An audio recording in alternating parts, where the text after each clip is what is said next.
स्थापित किया जाएगा। Thank you. श्रीमती सुषमा स्वराज जी।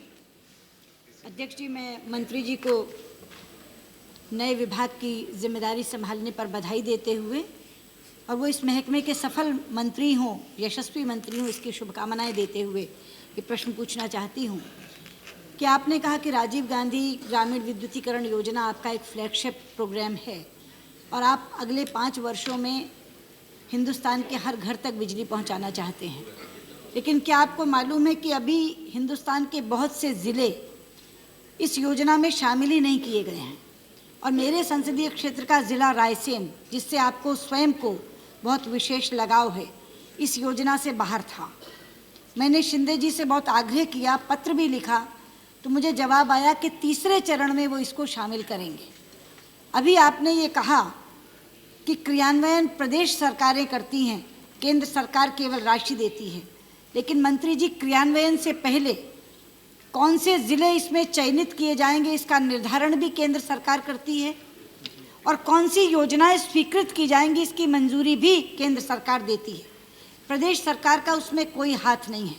इसलिए मैं आपसे पूछना चाहूँगी कि रायसेन का ज़िला जो बहुत बड़ा आदिवासी क्षेत्र जिसमें बसता है, जहाँ के लोगों ने आज तक बिजली का बल्ब नहीं देखा और जब भी मैं वहाँ जाती हूँ तो वो लोग ये कहते हैं कि और कुछ नहीं चाहिए, बिजली लगवा दो।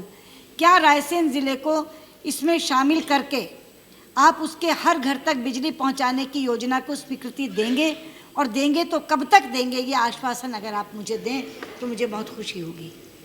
मंत्री महोदय। रायसेन जिले के बारे में श्रीमती सुषमा स्वराज जी ने मुद्दा जरूर उठाया है, उनका संसदीय क्षेत्र का है। मैं उनको धन्यवाद भी देना चाहता हूं कि उन्होंने आशीर्वाद मुझे प्रदान किया। मैं डेटा चेक करूंगा, लेकिन जो सूचना मेरे पास है उसके आधार पर ज़्यादा करके सारे ज़िले जो मध्य प्रदेश के हैं वो राजीव गांधी ग्रामीण विद्युतीकरण योजना के अंतर्गत स्वीकृत हैं और रायसेन में आप और हमने भी कई कार्यक्रम साथ में किए हैं। मैंने भी जब शिंदे साहब मंत्री थे उनको रायसेन के बारे में मैंने भी लिखा था और मुझे 100% मैं आपको अभी नहीं बता सकता, लेकिन 99% मुझे पूरा आश्वासन है और विश्वास है कि रायसेन ऑलरेडी स्वीकृत हो चुका है। लेकिन वो सूचना इस सदन के सिटिंग के बाद मैं आपको फ़ौरन आपको पहुंचा दूंगा। नंबर 1। नंबर 2, जो आपने कहा और इसमें भी मैं सभी हमारे सम्मानीय सदस्यों का मैं मदद में चाहूँगा। जैसे अभी सुषमा स्वराज जी ने कहा, ये भारत सरकार की बहुत महत्वाकांक्षी योजना है जहाँ हर घर तक हम बिजली पहुँचाना चाहते हैं। लेकिन अगर ये हमारा उद्देश्य है, रायसेन की सूचना मुझे आ गई, मैं ठीक कह रहा था कि रायसेन के लिए स्वीकृत हो चुकी है। इम्प्लीमेंटिंग एजेंसी एमपी की ही स्टेट इलेक्ट्रिसिटी बोर्ड का एक भाग है। जो आपने कहा, जो मैं सूचना भी सदन के पटल पर रखना चाहूँगा, 648 योजनाएं जो पूरे देश में हमने स्वीकृत की हैं, उनमें से 504 योजनाएं राज्य सरकार की क्रियान्वयन एजेंसी ही क्रियान्वयन कर रही है, केंद्र सरकार की नहीं। केंद्र सरकार की 144। जहाँ तक स्वीकृति की बात है, हमारी जिम्मेदारी है कि जो राज्य सरकार हमें डीपीआर भेजती है उस डीपीआर का मूल्यांकन हम करें, हम देखें कि कॉस्ट नॉर्म्स के आधार पर वो डीपीआर बनी है और उसे हम स्वीकृति प्रदान करें। ये हमारे हाथ में नहीं है कि कौन से ज़िले में कौन सी योजना स्वीकृत करानी है और हम अपने लोग को भेजते हैं वहाँ डीपीआर बनाने के लिए। वो डीपीआर तो राज्य सरकार ही बना के हमें भेज सकती है।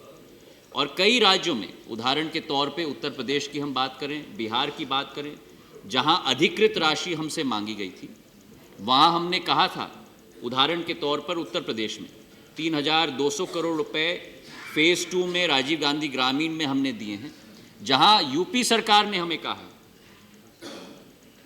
कि अगर 100 की आबादी के गांव के आधार पर हमें देखना होगा तो उतनी योजनाएं हम नहीं कर पाएंगे, हम 300 के आधार पर करेंगे और इन 22 योजनाओं को आप स्वीकृति प्रदान करो। तो उन 22 को हमने स्वीकृति प्रदान की है। तो ये कहना कि केंद्र सरकार का निर्णय होता है, ये अपने आप में पूरा सत्य नहीं है। राज्य सरकार की बहुत ही अहम भूमिका होती है, राशि जरूर हमारी होती है। जहाँ तक रायसेन की बात आपने की, रायसेन में जो पार्शली इलेक्ट्रिफाइड विलेजेस हैं 1380 लिए गए हैं और 30,000 BPL हाउस होल्ड लिए गए हैं। 65 करोड़ रुपए की योजना 27 जनवरी 2012 को स्वीकृत रायसेन के लिए की गई। एक और मुद्दा मैं सदन के सामने, अगर आपकी अनुमति हो अध्यक्षा महोदय, मैं रखना चाहूँगा कि अगर इस योजना को सत्यता में हमें क्रियान्वयन करना है, हर हाउस होल्ड तक हमें पहुँचाना है, करीब करीब हम अगर देखें तो हैबिटेशंस के आधार पर आज भी हमें 5,74,000 हैबिटेशंस में ये बिजली पहुंचानी है, जिसके लिए करीब करीब 30,000 करोड़ की हमें ज़रूरत है। जहां तक BPL हाउस होल्ड्स की हम बात करें, करीब 2.70 लाख हाउस होल्ड्स तक हमें पहुंचाना है, जहां 8,000 करोड़ रुपए की राशि की ज़रूरत है। और मैं वित्त मंत्री जी को भी ज़रूर कहूँगा कि अगले 12th प्लान के लिए ये 36,000 करोड़ राजीव गांधी ग्रामीण विद्युतीकरण योजना के लिए जरूर स्वीकृत करवाएं। Thank you.